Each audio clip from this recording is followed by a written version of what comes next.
Okay, let's see. We're at part 4 now. We're taking Hardy-Weinberg Equilibrium and we're extending it to phenotypes. Okay, so remember, when a population is in Hardy-Weinberg Equilibrium, allele frequencies, that is P and Q, P for the dominant allele, Q for the recessive allele, don't change. Okay, from one generation to the next. But Hardy-Weinberg Equilibrium has more to do with it than just the allele frequencies. It can also predict the genotype frequencies. And we're going to use this equation here. But let's derive that equation first so we understand it. Okay? So remember our coins and our probabilities. Right? The probability of getting 2 heads or 2 tails. It was determined by the probability of getting heads in one coin multiplied by the probability of getting heads in the second coin. Okay? Well, it's the same thing with the allele frequencies. So this is our equation. This is the equation that we're going to end up using. Alright? And the probability of getting a dominant allele is from the father is independent from the probability of getting a dominant allele from the mother. I mean, what happens inside the father's testes does not influence what happens in the mother's ovaries. So just like a coin toss, what is the probability that you inherit 2 P's? It's going to be P times P or P squared. Right? So the probability of getting a dominant allele from mom is P. From dad is also P. So the probability of inheriting 2 dominant alleles, which is another way of saying the probability of being homozygous dominant, it's going to be P times P, which is P squared. Okay, that's it. This is Hardy-Weinberg Equilibrium. It's just all probabilities. So that's where this part of this equation comes in.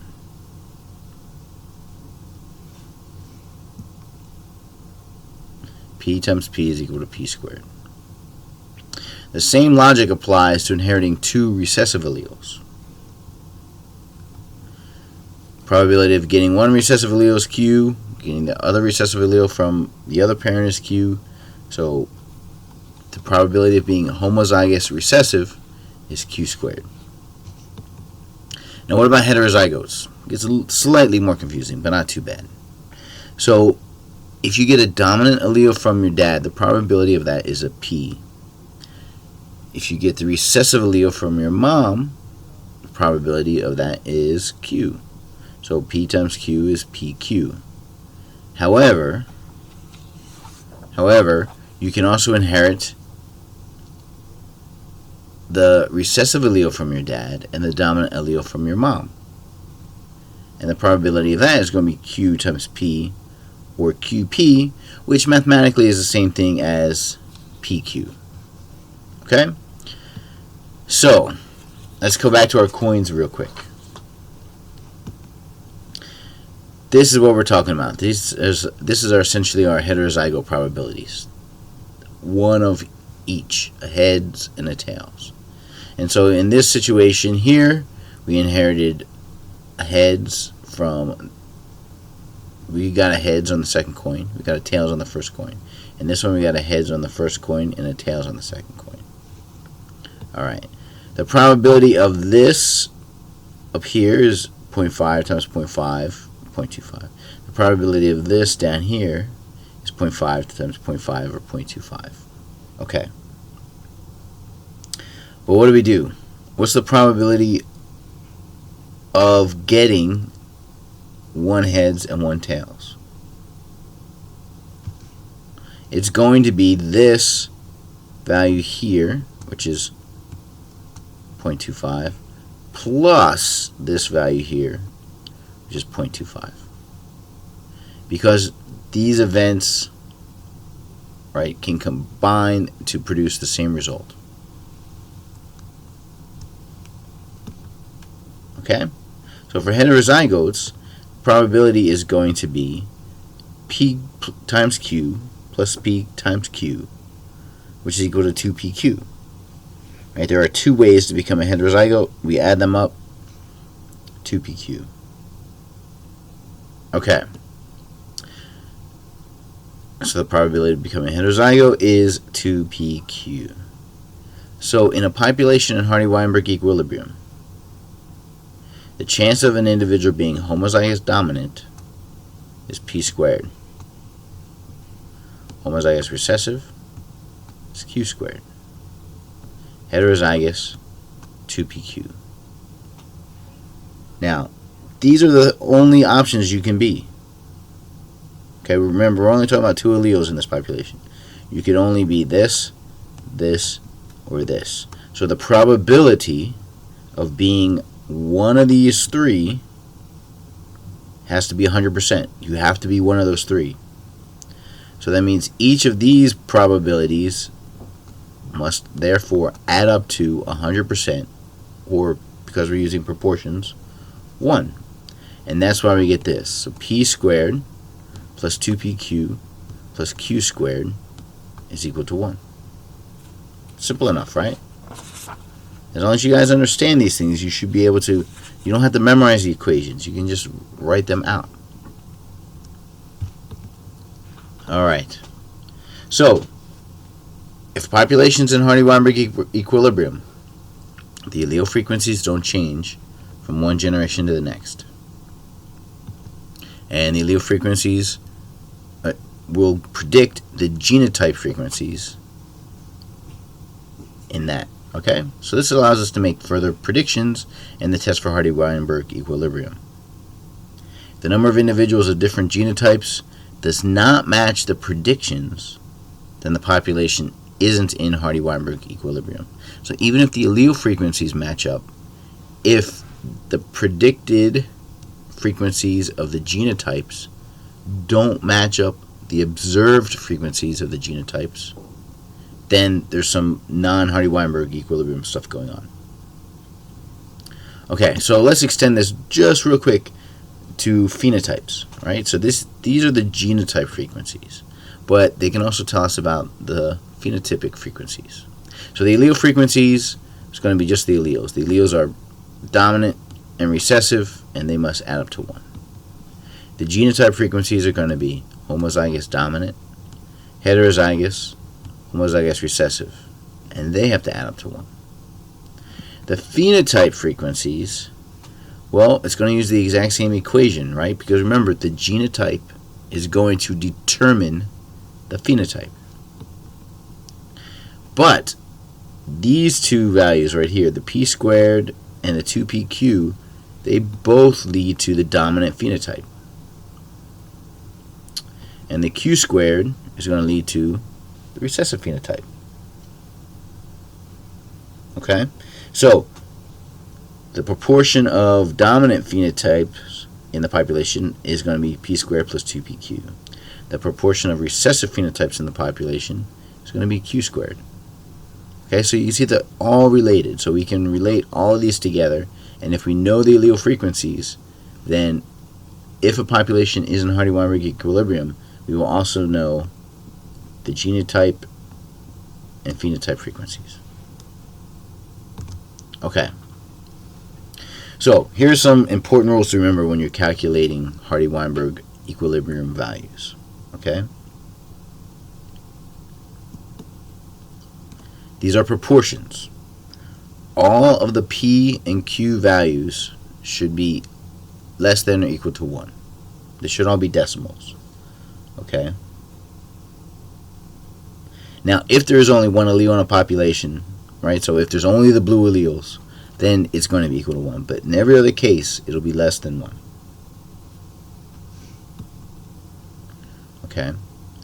But when you have to do some of these equations, I might be asking, or someone else might be asking you to give us a whole number, right? Not to say what is the proportion of alleles or proportions of different genotypes or phenotypes, but how many. Okay? If you're given a problem, right? If you're given a situation, you're out there researching a population, and you know the phenotypes, you want to calculate the allele frequencies, what you should do is use the recessive phenotype. to calculate Q from Q squared, right? So Q squared is a recessive phenotype. Remember this back here? Q squared is a recessive phenotype. So we use Q squared to calculate Q, and then we can then calculate P. Right? It's because the dominant phenotype can either be P squared or 2PQ. Right? So we don't know which is which. If we see a dominant individual, we don't know if it's homozygous or heterozygous. But if we see a recessive individual, we know that it has to be homozygous. It can only be P squared. It can only be Q squared. Okay? Alright, so here's a practice problem. These are going to be a bunch of problems to illustrate the calculations that you're going to need to make regarding Hardy-Weinberg equilibrium. So what I want you to do is to read through it, pause the video, try to figure it out by hand. If you got it wrong, go back and try it again before proceeding with the video to find out the explanation. Alright? So, in this example, in another population of 100 beetles that is in Hardy-Weinberg equilibrium, P and Q are equal to 0.5. Okay. What is the proportion of homozygous recessive beetles? How many heterozygotes are there? How many dominant phenotypes, blue beetles, are there? So note, I'm asking proportion and how many. Proportion is going to be a fraction. 0.7, 0.9, something like that. How many is asking an absolute number. So we have 100 beetles. How many of those 100 beetles are heterozygous? Or how many of them are dominant? Okay? So pause the video now, try to figure it out, and then we'll proceed.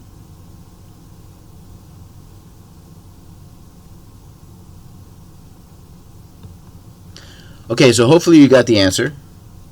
Let's see what they are. What's the proportion of homozygous recessives? 0.25.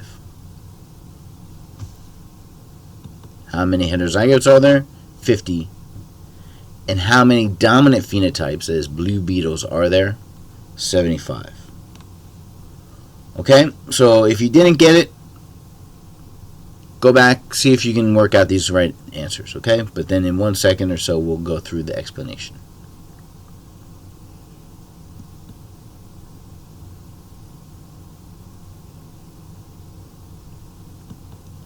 Okay, so let's explain these answers to you, okay? So we're looking at what is the proportion of homozygous recessives. We know that P is 0.5, Q is 0.5. The proportion of homozygous recessives is going to be Q squared, right? Q squared is homozygous recessive. It's going to be 0.5 squared or 0.25. How many heterozygotes are there? Remember from our equation, the number of heterozygotes, the proportion of heterozygotes is going to be 2PQ. 2 times P, which is 0.5, times Q, which is 0.5, is equal to 0.5 total. That's the proportion. We want to know how many. There are 100 beetles in the population, so 0.5 times 100 is going to be equal to 50. All right. And what about the last question? How many dominant phenotypes, blue beetles, are there? So the dominant ones, remember our equation, P squared plus 2PQ plus Q squared is equal to 1. The dominant ones are going to be the P squared plus 2PQ. So P squared, 0.5 squared, 2PQ is 2 times 0.5 times 0.5.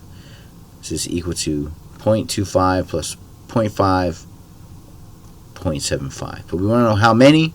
0.75 of 100 is 75. Okay, cool. Okay. Let's try another practice problem. We have another population of 200 beetles, and it's in Hardy-Weinberg equilibrium. 182 are blue, which is the dominant phenotype. How many heterozygotes are there? So pause the video, come back in a second with the answers.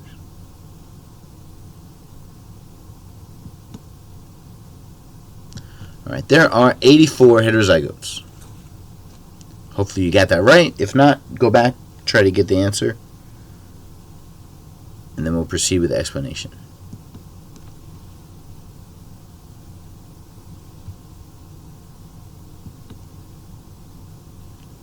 Okay, so what's the explanation? If there are 182 are dominant, we don't know how many of these are p squared or 2pq. We have no idea because both of these look dominant.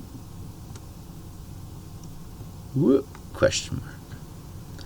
But we do know that there are 200 beetles, 182 are blue. That must mean that 200 minus 182 is 18. So 18 of them must be red. And we know that all recessive beetles must be homozygous recessive. Therefore, the probability is q squared. Okay?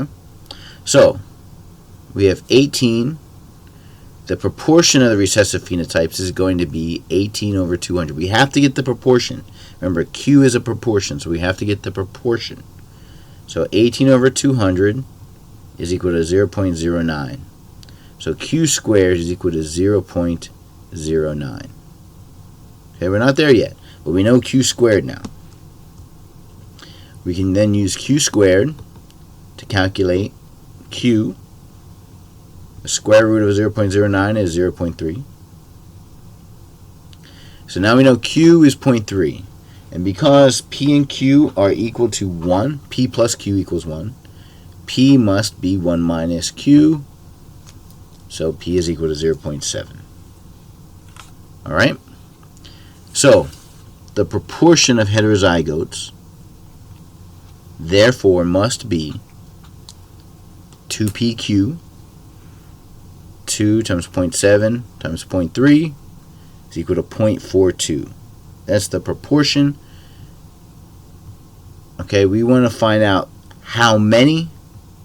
So there are 200 beetles. The proportion of heterozygotes is 0.42. So 0.42 times 200 is equal to 84 heterozygotes.